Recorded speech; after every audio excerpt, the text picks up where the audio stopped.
दोस्तों, अभी वक्त हो गया है नक्की कहती गोले की कहानी। और ये कार्यक्रम सतत विकास के साथ साथ पर्यावरण अनुकूल कार्य करने वाले बंधुओं की कहानी लेकर आती है। नक्की यानी नक्की झील आपको उनकी कहानी सुनाती है और साथ साथ एक्सपर्ट और सरकारी योजनाओं से भी अवगत कराती है। तो आज का कार्यक्रम सतत विकास लक्ष्य पर आधारित है और ये लक्ष्य कहती है प्राकृतिक आवासों के क्षरण को कम करने के लिए तत्काल और महत्वपूर्ण कदम उठाएं, जैव विविधता के नुकसान को रोकें और 2030 तक खतरे वाली प्रजातियों को विलुप्त होने से बचाएं और रोकें। यह श्रृंखला यूनेस्को, सेमका और स्मार्ट के सहयोग से द रेडियो फेस्टिवल की पहली एसडीजी फेलोशिप के अंतर्गत आपके लिए लाई गई है। तो आइए चलते हैं नक्की के पास और देखते हैं नक्की क्या कर रही है आज। नक्की सुबह सुबह नींद से जाग रही है और सुनती है कुछ खबरें। ब्रेकिंग न्यूज, एक बेटी ने बनाया दाना घर।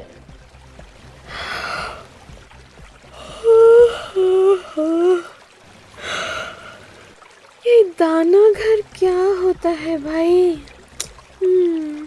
देखिए, इस महिला ने अपने परिवार को समय देते हुए भी पंछियों के लिए दाना घर बनाया। यानी अगर पंछियों को आप दाना डालना चाहते हैं तो अब कहीं और जाने की जरूरत नहीं पड़ेगी। पंछी अब हमारे पास आएंगे। क्या बोल रही है मोहतरमा जी? गिल्लू, ए गिल्लू गिलहरी, कुछ समझ आ रहा है क्या तुझे? अरे ब्रेकिंग न्यूज में यह आ रहा है, इसका मतलब रेडियो पर भी इंटरव्यू आ रहा होगा। तुम मुंह धोकर चाय वाय पी करके सुनो तो समझ आएगा। हे हे हे। रेडियो मधुबन 90.4 FM पेश करता है आपके लिए आपके प्यारे कार्यक्रम हर पल हर मौसम। रेडियो मधुबन 90.4 FM सुनते रहो, मुस्कुराते रहो। कोकिला जी, आपका बहुत बहुत स्वागत है नक्की कहती गोले की कहानी इस कार्यक्रम के अंतर्गत। और स्पेशल एपिसोड का नाम है दाना घर।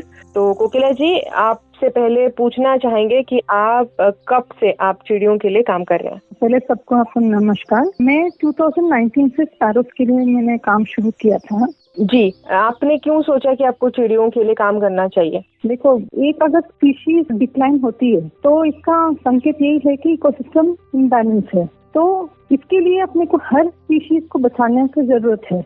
इसलिए मुझे इंटरेस्ट जागा कि मुझे इसके लिए कुछ करना चाहिए। तो क्या पंछियों को बचाने से, यहाँ आबू में देखते हैं यहाँ मोर भी कम हो रहे हैं, तो यहाँ पर जो मुनिया है वो भी हमें कम देखने को मिल रही है इस वक्त, तो क्यों जरूरी है पंछियों को बचाना? आप क्या सोचते हैं? कि हर स्पीशीज को बचाना जरूरी है, हर स्पीशीज का संरक्षण करना बहुत जरूरी है।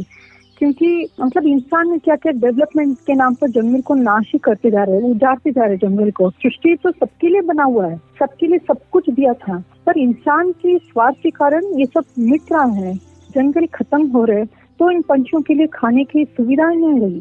तो अगर हम इनकी संरक्षण नहीं करेंगे तो फिर आने वाली पीढ़ी तो सिर्फ चित्र देख के पहचानेंगे कि ये पक्षी, ये इसको नाम इसके ये बोलते करके। सो इट्स वेरी इम्पोर्टेंट कि हमको उनको हर पक्षी को संरक्षण करना चाहिए। जी, तो आप दाना घर भी बनाते हैं। आपने हमारे सिरोही में दाना घर बनाया है जिसे हमने दाना घर नाम दिया है, बर्ड फीडिंग स्टेशन। तो इस दाना घर बनाने के पीछे क्या लक्ष्य है? क्योंकि वो हर जीव को रक्षा करना है। डिफॉरेस्टेशन इतना ज्यादा हो चुका है कि उनको खाने की सुविधा नहीं रही है। तो मुझे लगा कि अगर उनको बचाना है तो इमीडिएट कुछ क्या कर सकते हैं। तो मैंने सोचा कि फीडिंग स्टेशन बनाया जाएगा, बट ये क्या है, एक सिर्फ टेम्पररी सोल्यूशन ही है। फीडिंग स्टेशन कोई परमानेंट सोल्यूशन नहीं हो सकता है। परमानेंट सोल्यूशन तो वही तभी होगा जब अपन पेड़ पौधे लगाएंगे, उनके अनुसार जितना आपने उजाड़ा है वापस उसको रिवाइव करना है। पेड़ पौधे रिवाइव होंगे तो हर पंछी रिवाइव हो जाएगा। तो इसीलिए मुझे फीडिंग स्टेशन बनाना जरूरी था कि एटलीस्ट स्टार्ट तो करे। कुछ इमीडिएट इफेक्ट क्या हो सकता है कि एटलीस्ट पंछी अट्रैक्ट होंगे, दाना के कारण, फ्रूट के कारण अट्रैक्ट होंगे तो वापस रिवाइव होने का चांसेस हो सकता है। फिर साथ साथ में पेड़ पौधे लगाना भी इतना ही आवश्यकता है। जी, तो कैसे बनाते हैं आप बर्ड फीडिंग स्टेशन? जैसे देखो, कोई पंछी होते हैं दाना खाने वाले होते हैं, कोई पंछी होते हैं जो फ्रूट्स खाते हैं, कोई पंछी सिर्फ फूलों के नेक्टर चूसते हैं। तो उनके लिए तो पेड़ पौधे लगाना बहुत जरूरी हो जाता है। और फ्रूट्स के लिए हम फीडिंग स्टेशन में ऐसे मतलब इको फ्रेंडली फीडर्स वो वैसे रख के उसके अंदर फ्रूट्स रख सकते हैं। मैंने काफी बनाया है, कोकोनट शेल पे बनाया है feeders and even bamboo feeders बनाया है, तो जिसमें अपन रख सकते हैं दाना, फ्रूट्स रख सकते हैं ताकि वो आके अट्रैक्ट होके आएंगे। पानी का एक स्रोत रखना है पास में, तो क्या है कि पानी की आवाज से बहुत दूर दूर तक पानी की आवाज पंछियों को सुनाई देगा, बर्ड्स अपने आप अट्रैक्ट होंगे और वो जब अट्रैक्ट होंगे तो पानी के साथ साथ में उनको खाने को मिलेगा। तो इसीलिए ये स्ट्रक्चर मेरा इस उद्देश्य से ही बनाया है ताकि पंछियों का जो भी है थोड़ा बहुत अपनी रिवाइव करने की कोशिश हो सकता है इसमें। तो आपने जो बर्ड फीडिंग स्टेशन बनाया है, ये बनाने के लिए कहीं से आपने ट्रेनिंग लिया है? कैसे सीखा आपने ये सब? नहीं, किसी से सीखा नहीं है। मेरे दिमाग में एक था कि ऐसा चीज बनाना चाहिए, पर वो आर्किटेक्ट जो रूपल राठौड़ है उन्होंने डिजाइन किया। मैंने जिस तरह से बोला था उन्होंने उसे डिजाइन बना के दिया है। बस इमेजिनेशन कि what would be the best for the birds, ये मेरे दिमाग में चलता रहता है कि मैं और क्या कर सकती हूँ इनको कुछ हेल्प करने के लिए, इनको कंजर्व करने के लिए मैं और क्या क्या कदम ले सकती हूँ, ये मैं प्लान करती रहती हूँ। So this is one of my execution.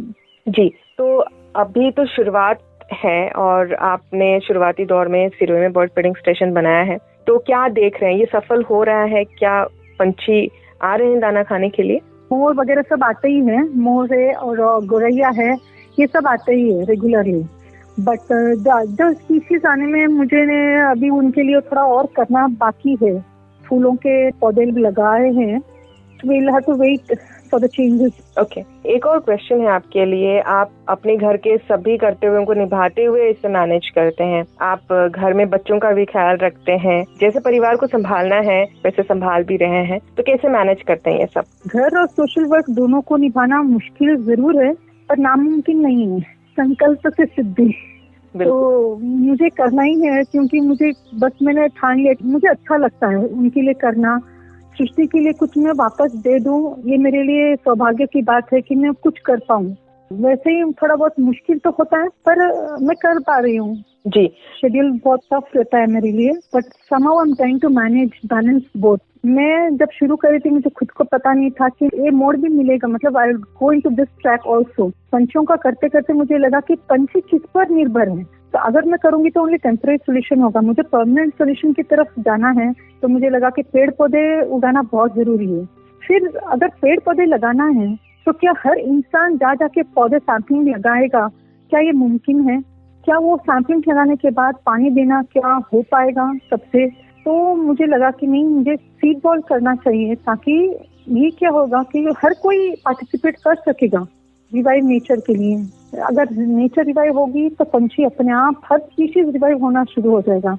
So this was the simplest way I thought and I started doing the seed balls. मैंने शुरू किया तो काफी मैंने किया है और मैंने डाला भी है। जी, इसका मतलब जो सीड्स बॉल बनाने के पीछे भी यही उद्देश्य है कि पेड़ पौधे उगेंगे तो ये पंछियों के लिए बेहतर होगा, हमारे इकोलॉजी के लिए बेहतर होगा, और पंछी खुद अट्रैक्ट होके वो परमानेंट सोल्यूशन के लिए है। और मैंने जो सीड्स कलेक्ट किए हैं वो भी मैंने चूज किया है कि जैसे इवन मंकीज हो या और भी एनिमल्स है जो ये फ्रूट्स खाते हैं, बैट्स भी खाते हैं, तो इन सबको बैट्स भी इतना ही इम्पोर्टेंट है इकोलॉजी बैलेंस करने के लिए। So I thought if I choose those fruit bearing seeds and flower bearing plants, इन्हीं पर मेरा आधार रहा है, इन्हीं का मैंने सीड बॉल्स बनाए हैं ताकि ये ज्यादा से ज्यादा फ्रूट हो जाए, फ्रूट के पौधे हो जाए, ताकि ये बर्ड्स, कितने ही पंछी हैं जो निर्भर होते हैं फ्रूट्स पर, और even animals like monkeys and all, उनको भी खाना इतना तकलीफ हो गया, जंगल नष्ट हो गए तो पूरी सिटी के अंदर आ चुके हैं मंकीज, तो उनके लिए भी खाने का स्रोत हो जाएगा। अगर पेड़ पौधे लगेंगे, ऐसे फल वाले पौधे उगाएंगे तो सबके लिए काम आ जाएगा। That is my intention behind birds and animals को हेल्प हो जाए, ये उद्देश्य से मैंने ये सीड बॉल्स का मैंने प्रोग्राम किया है। जी, ये एक नई बात भी है हमारे श्रोताओं के लिए, और कितने दूर तक आप सोच रहे हैं, इसलिए आपने सीड बॉल्स भी बनाना शुरू किया, खास करके इकोलॉजी के लिए और पंछियों के लिए खास करके, ताकि पेड़ पौधे उगे तो फल वाले पेड़ पौधे उगे जो हमारे जानवरों के लिए और पंछियों के लिए उपयोगी है। और एक क्वेश्चन, जो परिंदे बनाना सीखना चाहते हैं उनको क्या कहना चाहेंगे कि कैसे हम शुरू कर सकते हैं, कैसे बना सकते हैं? हालांकि आपने कहा है, लेकिन आप कैसे बनाते हैं परिंदे और क्या सावधानियां रखते हैं आप? एक तो मिट्टी का जो बनता ही है, राजस्थान में तो बहुत सारे मिट्टी के मिलते ही है, मिट्टी के परिंदे। और ये बैम्बू का मैं बनाती हूँ, छोटा सा छेद करवाती हूँ, मतलब बिठा के करवा देती हूँ। और ये बैम्बू इससे मतलब नेचुरल, मैं इको फ्रेंडली ही फीडर्स और परिंदे बनाना मेरी इच्छा है। I don't want to destroy anywhere, कहीं पर भी हार्म नहीं होना चाहिए नेचर को। यही उद्देश्य से मैंने सिर्फ इको फ्रेंडली पर ही मेरा कॉन्सेप्ट रहता है मेरा पूरा। तो इस तरह से मैं बैम्बू का मैं बनाती हूँ मेनली, और मिट्टी का रहता है। इजीली कैसे कोई बना सकता है? तो इजीएस्ट वे, अगर किसी को अगर कुछ परिंदे बनाना है तो बहुत ही सिंपल तरीका यही है कि कार्टून बॉक्सेस जो भी होता है, कार्टून बॉक्सेस जो होता है उसमें से 1.25 इंच जितना छेद कर ले, और कुछ भी नहीं करना है उनको, सिर्फ 1.25 इंच का एक छेद बना दे और लटका दे कहीं सज्जे के नीचे या कहीं पर भी ऐसे जहाँ पे वो भीगे नहीं। तो वो पैरोस तो उसको भी अडॉप्ट कर लेती है, तो उसको कोई ऐसे हाई फाई की जरूरत नहीं है घर, उसको तो एक सुरक्षित जगह चाहिए जहाँ पे उसको अपने अंडों को बड़ा कर सके। That's what it needs, nothing else। और वो थोड़ा सा दाना पानी रख दो, और फिर वो ऐसे कार्टून बॉक्सेस जो अपन इतने ऑनलाइन खरीदते शॉपिंग करते हैं, शूज बॉक्सेस हुआ, तो उन बॉक्सेस को ही हम छेद करके लगा देंगे, तो उसमें भी 100% ये सक्सेस है। किसी को कुछ बैम्बू का, मिट्टी का खरीदने की भी जरूरत नहीं है, जो घर में है उसी से काम चला सकते हैं। जी जी, जो हम लोग शॉपिंग करते हैं और वो जो कागज के बॉक्स हमें मिलता है उससे हम रीयूज कर सकते हैं। जी हाँ, ओके ओके। तो उधर भी कहीं पर भी अपन नेचर को अपन कोई भी हार्म नहीं करे, जो अपने पास आया था उसी चीज का रीयूज कर रहे हैं, reusing for the good cause. बिल्कुल। और महिलाएं क्या कर सकती है अपने डेली लाइफ में, क्योंकि घर के कामों में ज्यादातर महिलाएं रहती हैं, खाना बनाना हो या फिर जो भी, इन सब चीजें करते हुए क्या ऐसे बचाएं चीजें जो हमारे एनवायरमेंट के लिए सही हो और इन जानवरों के लिए, जीव जंतुओं के लिए सही हो? लेडीज क्या कर सकती है एनवायरनमेंट के लिए? तो मैं पहली बात ये बताऊंगी कि प्लास्टिक बैग्स का यूज करना छोड़ दीजिए। ग्रोसरी में जब भी जाते हैं कपड़े का थैली बना दें, that's very simple, anybody can make it at home. तो वो चीजें लेकर जाए। प्लास्टिक को जितना रिड्यूस करेंगे वो एनवायरनमेंट के लिए अच्छा होगा, पंछियों के लिए अच्छा होगा, जानवरों के लिए भी अच्छा होगा। एक तो ये है, जो ladies simplest thing what she can do is reduce the use of plastic. जो घर पे आता है उसको रोकना है, प्लास्टिक आने का रोकना है। एंड दाना पानी रखो तो पंछी अपने आप अट्रैक्ट हो जाएंगे। The simplest thing what any lady can do at home. जी, मैंने सुना है कि आप बच्चों को उनके बर्थडे गिफ्ट जो है वो सीड्स बॉल बना करके देती हैं, तो हाँ। ये कार्य तो बहुत ही सराहनीय है। क्या समझाती हैं आप स्टूडेंट्स को और छोटे बच्चों को सीड्स बॉल देने के समय? मैं उनको यही बोलती हूँ कि देखो ये सीड बॉल आपका प्रॉपर्टी है, आपको इसको अच्छी तरह से देखना है।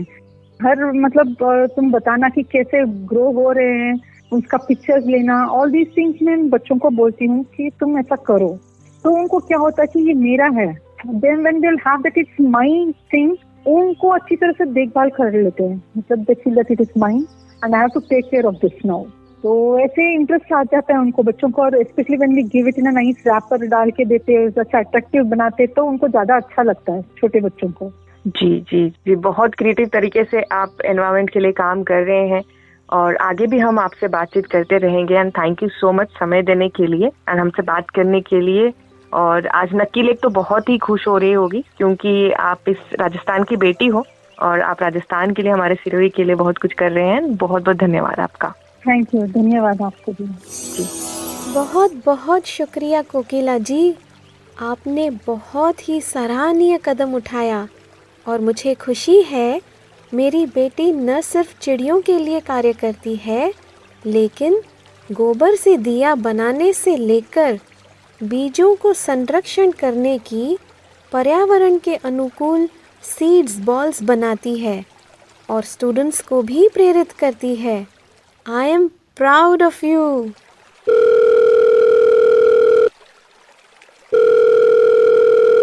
हेलो शुभा, अरे हाँ नक्की, बोल क्या हुआ, कैसे याद किया? अभी तुम्हारा इंटरव्यू सुना कोकिला जी के साथ। अरे वाह, शुक्रिया नक्की। और बता क्या हाल है? मेरे हाल चाल तो बढ़िया है, पर ना मुझे थोड़ा पंछियों के संरक्षण के बारे में और नियम के बारे में कुछ और जानना है। तो फिर तू ही बता, कैसे मदद कर सकती हूँ मैं? Arvind Jha, assistant conservator of forest, Ranthambore, Sawai Madhopur. Shubha, क्यों ना इनसे बात की जाए, वो बहुत ही अनुभवी हैं। तो कॉल कर, हम कॉन्फ्रेंस में बात कर लेंगे। तो आप सभी का फिर से स्वागत है नक्की कहती गोले की कहानी इस कार्यक्रम के अंतर्गत। हमारे साथ हमारे एक्सपर्ट जुड़ चुके हैं, अरविंद झा सर। आइए उनसे बात करते हैं और कुछ लॉज और पॉलिसीज के बारे में जानते हैं। सर, आपका बहुत बहुत स्वागत है इस कार्यक्रम के अंतर्गत। Thank you ma'am. श्रोताओं, मैं अरविंद झा हूँ। मैं assistant conservator of forest, Ranthambore tiger reserve, Sawai Madhopur जिले में फिलहाल पदस्थापित हूँ। इससे पहले मैं फॉरेस्ट्री ट्रेनिंग इंस्टीट्यूट जयपुर में था और लगभग 22 वर्षों से मैं वाइल्ड लाइफ के फील्ड में ही काम कर रहा हूँ। और वाइल्ड लाइफ लॉज जो है, ये मेरा पैशन है। इस पैशन के लिए मैं इसको पढ़ता रहता हूँ, सीखता रहता हूँ, नए नए जजमेंट्स देखता हूँ। और ये लॉ ही एक ऐसा पावर है जिससे हम वन और वन्य जीव को, इंक्लूडिंग बर्ड्स, इनको हम सुरक्षित रख सकते हैं। पंछियों का संरक्षण क्यों जरूरी है? ये जो वन और वन्य जीव हैं, ये आपको एक बड़े परिप्रेक्ष्य में देखना होगा।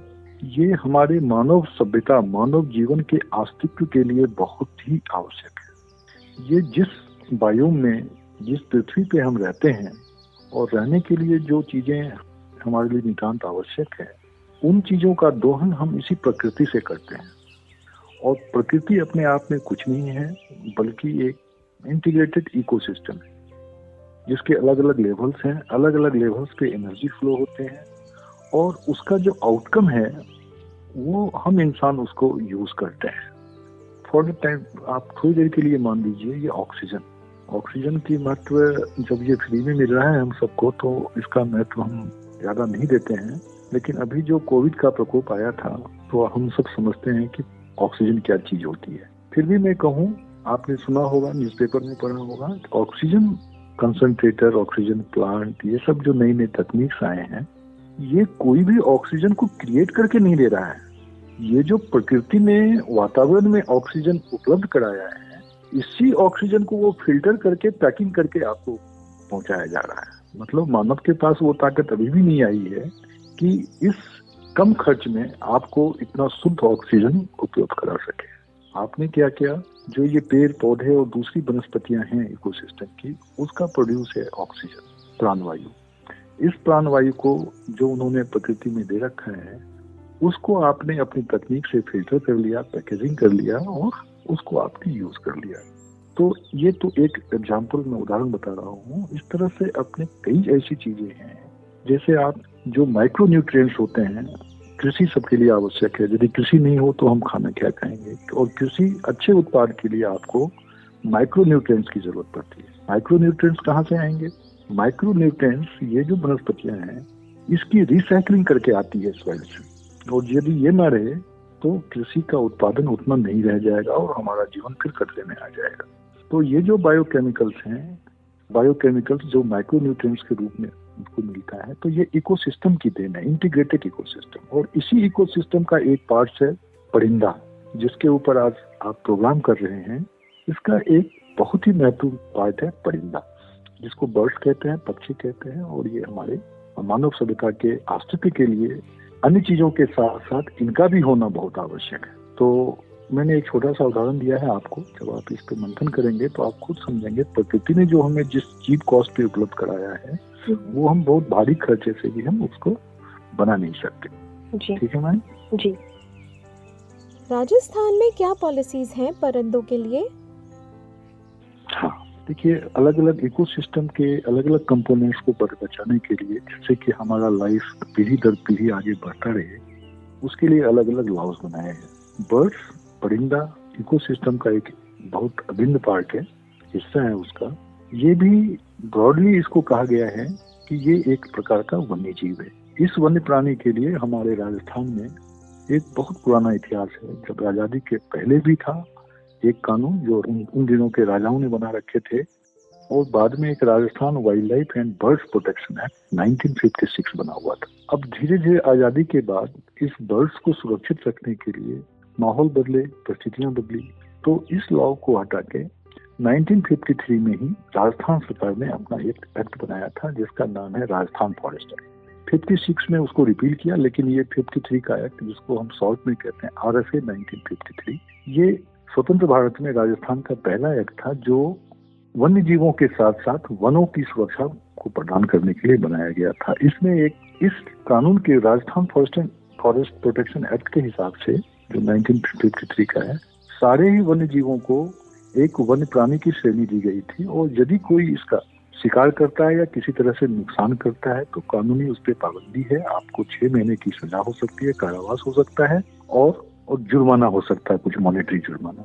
तो ये तो राजस्थान सरकार के कानून है जो केवल राजस्थान में लागू है, अलग अलग राज्यों ने अलग अलग बनाए हैं। इसके अतिरिक्त भारत सरकार ने एक कानून बनाया है जिसका नाम है वाइल्ड लाइफ प्रोटेक्शन एक्ट 1972। ये वाइल्ड लाइफ को बचाने के लिए है, और बर्ड्स जो है इम्पोर्टेंट वाइल्ड लाइफ है, तो ये पूरे देश में लागू है। कई सारे वन्यजीव प्राणी हैं जिसमें बर्ड्स भी आते हैं। बर्ड्स को वाइल्ड लाइफ प्रोटेक्शन एक्ट के हिसाब से 3 कैटेगरी में बांटा गया है, अनुसूची 1, अनुसूची 2, अनुसूची 4 और अनुसूची 6। ये एक अनुसूची है जो कानून की किताब के लास्ट में है, और उसमें बर्ड्स का नाम, पक्षियों, परिंदों का नाम लिखा हुआ है। तो अलग अलग प्रजाति के पक्षियों के लिए अलग अलग सुरक्षा प्रदान किए गए हैं इस कानून की सहायता से। जो अनुसूची 1 में जिन पक्षियों के नाम है या अनुसूची 2 में जिसके नाम है, वो बहुत महत्वपूर्ण है। कि मान लीजिए थोड़ी देर के लिए एक मोर ले लीजिए आप, हो सकता है वो आपके आंगन में आता हो, लेकिन यदि आपने मोर का शिकार कर लिया, उसको मार दिया, तो आपने उतना ही बड़ा जुर्म किया जो एक टाइगर को मारने से होता है। क्यों? कानून की दृष्टि में टाइगर और टाइगर, लियोपार्ड ऐसे जो बड़े बड़े वन्य जीव हैं, उसी ग्रुप में बर्ड्स को भी शामिल किया है। और ऐसे जो कुछ बर्ड्स हैं जिसका नाम अनुसूची 1 में दिया गया है, और अनुसूची 1 में ऐसे 25 प्रजाति के पक्षियों का नाम है। उसी तरह से केवल एक पक्षी का नाम है अनुसूची 2 में, ग्रे जंगल फॉल, जिसको जंगली मुर्गा भी कहते हैं। ये पहले शेड्यूल 4 में हुआ करता था, इसको ज्यादा सुरक्षा प्रदान करने के लिए इसको शेड्यूल 2 के भाग 2 में ट्रांसफर कर दिया गया है। तो ये जो 26 प्रजाति के पक्षी हैं, इसमें से आपने किसी का भी शिकार किया तो कानून उतनी सजा देगी जो एक टाइगर बाघ के शिकार या बघेरे के शिकार में देगा आपको। इतना सख्त कानून है। ये आपके आंगन में घूम रहा है, यदि किसी ने शिकार किया है तो आप ये मानिए उस शिकारी को वही सजा होगी यदि उस जंगल के अंदर उसने किसी टाइगर का शिकार किया है। इसी तरह से इसमें शेड्यूल 4 है, उसमें कानून थोड़ा सा ढीला है, हल्का है। इसमें 80 अलग अलग प्रजातियों के नाम है। अब यदि इस प्रजाति में से यदि किसी ने शिकार किया है और वो राष्ट्रीय उद्यान और अभयारण्य के बाहर है, तब इसमें सजा उसको कम हो सकती है। लेकिन ये सारे पक्षी जो मैंने बता रहा हूँ, वो यदि राष्ट्रीय उद्यान के अंदर हो या आपके घर आंगन में हो, तो आपने शिकार किया तो बहुत जघन्य अपराध किया है। बस एक और है, एक अनुसूची 5 है जिसमें एक पक्षी का ही नाम है केवल, वो है कौवा। कौवा को कानून ने उतना सुरक्षा प्रदान नहीं किया है। ये जंगल के अंदर यदि कोई मारता है या शहर में मारता है, जंगल में मारता है तो छोटा सा अपराध बनता है, जैसे किसी ने पेड़ काट लिया, तो उसके ऊपर कोई अपराध नहीं बनता है। एक चीज, चूंकि आपने परिंदों की बात की, एक परिंदा की बात मैं सामान्य ज्ञान की तरफ से करना चाहूंगा। एक परिंदा है जिसको लोग परिंदा समझते हैं, वो है आपका चमगादड़। चमगादड़ ये देखने में है, सारा व्यवहार इसका परिंदों जैसा है, लेकिन ये पक्षी नहीं है। पक्षी होने के लिए किसी को बच्चों का जन्म अंडे के थ्रू देंगे, और यदि बच्चों का जन्म बच्चों के रूप में ही होता है तो वो मैमल्स होते हैं। तो ये मैमल्स हैं, ठीक है ना। बस ये मैं क्योंकि बात चल गई थी तो मैंने इसको शेयर किया आपसे। तो ये 2 बड़े कानून हैं जो पक्षियों के साथ साथ दूसरे वन्य जीवों को भी सुरक्षा प्रदान करते हैं कानूनी तौर पर। सर, जैसे Mount Abu eco sensitive zone है, यहाँ पर टूरिस्ट आते हैं, तो अगर किसी से कोई गलती हो जाती है तो उनके लिए कुछ अलग एक्ट है? मैं श्रोताओं को बताना चाहूंगा, इको सेंसिटिव जोन एक मैनेजमेंट का कंसेप्ट है, और अभी इको सेंसिटिव जोन कानून की दृष्टिकोण से एक ऐसा क्षेत्र है जो ना तो अभयारण्य है ना तो राष्ट्रीय उद्यान है, वो उसकी सीमा पे है, ठीक है। तो जो मैंने अनुसूची 4 की बात किया, तो उसमें देखिए अनुसूची 1 और अनुसूची 2 में जिन परिंदों का नाम है वो जंगल के बाहर हो, इको सेंसिटिव जोन में हो, या आपके घर आंगन, रेलवे स्टेशन, बस स्टैंड पे हो, इसका तो शिकार कहीं भी होगा। आपके इको सेंसिटिव जोन में हो जाए या आपके घर आंगन में हो जाए, वो उतना ही बड़ा अपराध है जितना जंगल के अंदर जाके एक टाइगर को मारना। क्लियर? अनुसूची 4 में ये जो जानवर हैं जंगल के अभयारण्य में यदि मारेंगे, ऐसे पक्षी जिसका नाम अनुसूची 4 में है, उस पक्षी को यदि जंगल के अंदर मारेंगे तो अभी जो मैंने बताया कि अनुसूची 1 और 2 की तरह सजा होगा, मतलब अत्यंत जघन्य अपराध है। लेकिन अभयारण्य और राष्ट्रीय उद्यान के बाहर और आपके इको सेंसिटिव जोन में यदि केवल घटना स्थल है तो ये उतना गंभीर अपराध की श्रेणी में नहीं आएगा। कंडीशन ये है, देखिए 2 चीजें, कौन सी जगह पे अपराध हो रही है। जगह का मतलब मेरा है कि नेशनल पार्क, राष्ट्रीय उद्यान या अभयारण्य, ठीक है, और शेड्यूल 1 और शेड्यूल 2, अनुसूची 1 और 2 का जानवर नहीं होना चाहिए। तो ये अनुसूची 4 का है, इको सेंसिटिव जोन में है, मतलब अभयारण्य और राष्ट्रीय उद्यान।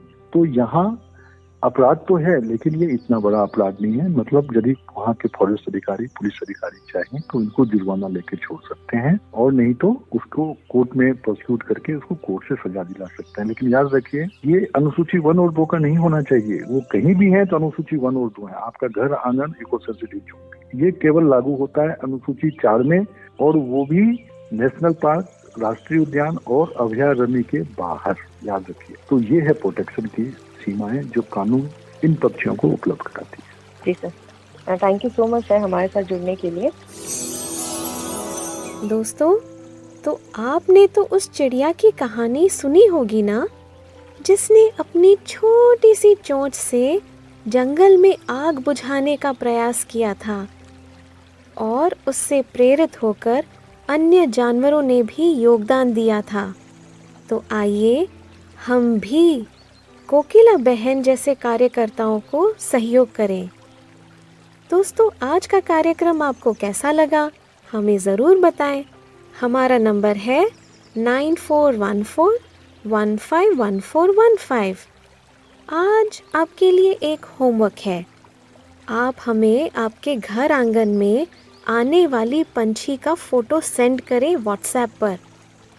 आज के लिए बस इतना ही। अगली कड़ी में एक और नई कहानी लेकर आऊंगी। नमस्ते।